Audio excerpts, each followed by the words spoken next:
Baby, why'd you leave me all alone? 6, 7, And if 8, it 1, wasn't for the music, I don't know what I'd do.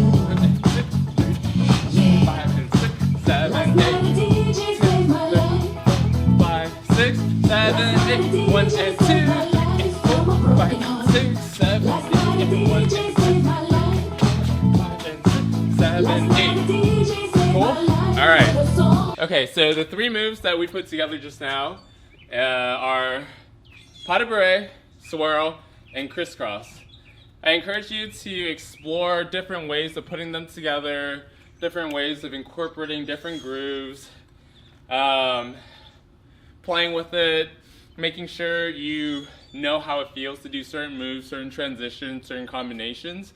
So whenever you hear music, you can go into moves without thinking, oh, I need to go to this move because of how it looks, versus, oh yeah, this is the feeling I want with the music.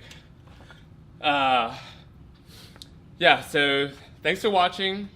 If anyone has any questions, make sure to post in the comments. This is a pretty new channel, so I'm open to feedback, suggestions. Cool.